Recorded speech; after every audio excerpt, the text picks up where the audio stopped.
I am fascinated by the 60 Minutes interview that Marjorie Taylor Greene gave on Sunday. I think the quote that is making the rounds is fascinating, which let me just read it. I watched many of my colleagues go from making fun of him, making fun of how he talks, making fun of me constantly for supporting him, to when he won the primary in 2024, they all started, excuse my language, Leslie, referring to Leslie Stahl, kissing his ass and decided to put on a MAGA hat for the first time. Here's the thing. I am convinced that Marjorie Taylor Greene is coming about all of this not as some sort of act or as some sort of pivot. I think this is somebody who was naive to how politics work. She owned a gym.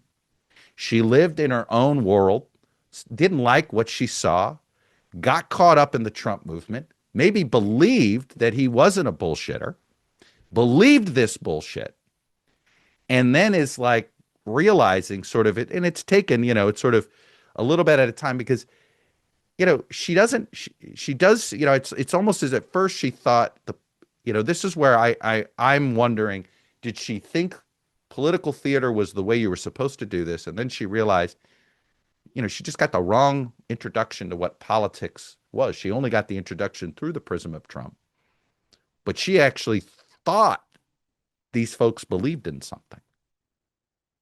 And she's found out the hard way that they don't really believe what they say. Let's just say I think she is somebody that if she chooses to run for something, like I said this before, John Ossoff better should be relieved she's not running for the Senate. But I don't know whether she has this ambition. She may not. She may just view this, but maybe you don't do a 60 Minutes interview if you're not trying to preserve yourself a place in the future somewhere. But what if she's the real MAGA candidate in 28, primarying Vance, and that becomes the split? Does it open the door for a third item too? Anyway, just something to think about.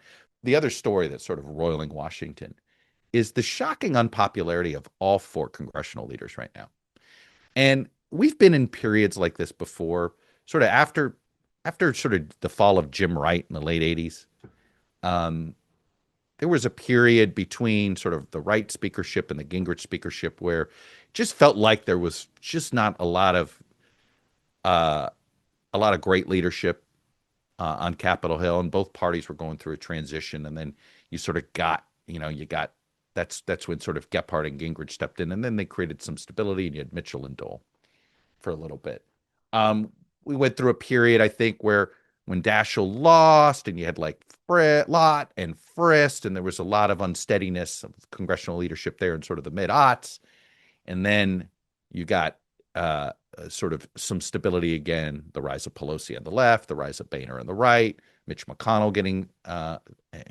and Harry Reid, and they sort of created. And now I think we're in another one of those, right? We're sort of the Senate leaders have really not, McConnell and Reid have been replaced, but neither Schumer nor Thune has the same level of credibility that either one of those two leaders had. And Jeffries and Johnson clearly don't have the same level of credibility that their predecessors had, Pelosi or McCarthy. And I'm not sure any of these four are going to gain it, right? I think we're going to have to go through this cycle, and you're going to see, right? If Republicans lose the House, there's going to be a new House leader. And I'll be honest, I think it's going to be a free-for-all. And that might be healthy. They kind of need, they're sort of, in some ways, Johnson was an outsider, but he was an outsider sort of helped by insiders. I think if you have a loss of control of the House, that maybe you'll have a true groundswell, and it'll be interesting to see. Maybe it's an institutionalist like Tom Cole, who's sort of a transitional figure, kind of the way John Thune is, I think, right now in Senate Republicans. But you have House Democrats not crazy about, Jeffries really feels very uncomfortable in this position right now. I mean, I think what's happening with New York City politics has him looking over his left shoulder constantly. Chuck Schumer seems to be worried about his left shoulder all the time as well. He feels like he's kind of lost his touch as sort of that electability guy. The point is, it's fascinating to see. The reason I think you have such anger on Capitol Hill right now, and also I think some unpredictability. I think this sort of weak leadership that you have right now collectively means that there are more potential free agents on issues out there than I think folks realize. We'll see what happens. I mean, we've already had more discharge petitions this House than I've seen in, I think, the previous 20 years.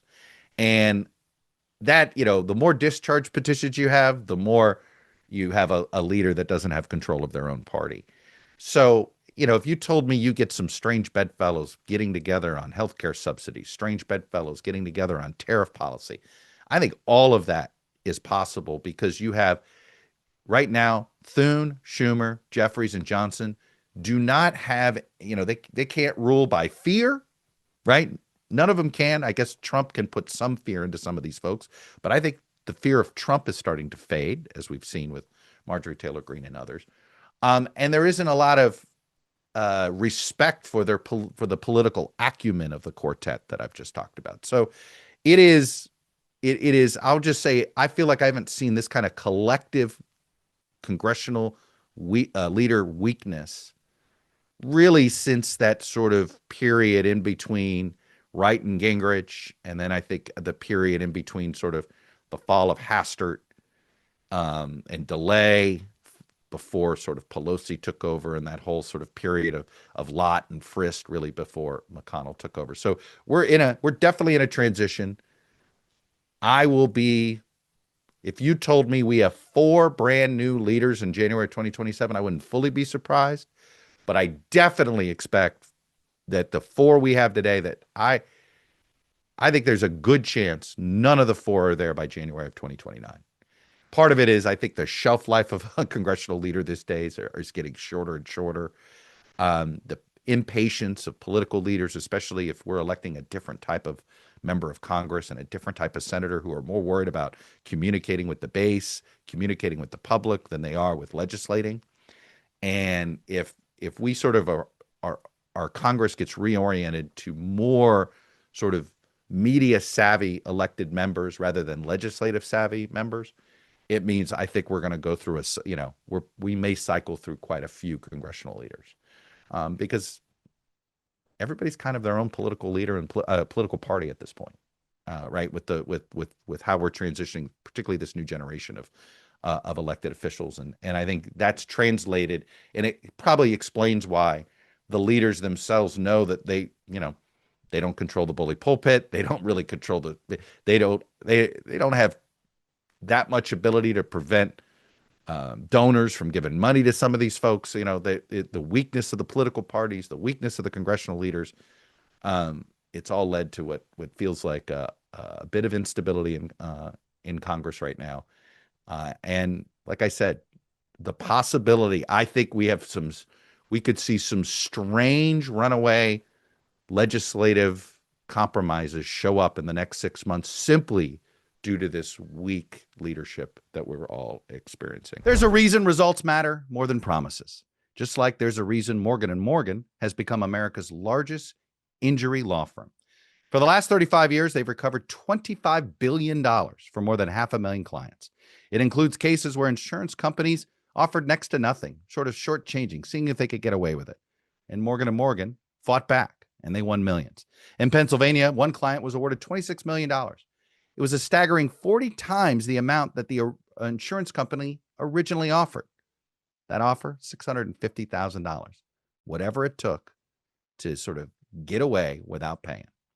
So with more than 1,000 lawyers across the country, Morgan & Morgan knows how to deliver for everyday people. So if you're injured, you're looking for a lawyer, check out forthepeople.com/ToddCast or dial pound law, pound 529 on your cell phone. And remember, all law firms are not the same. So give Morgan & Morgan a look. Their fee is free unless they win.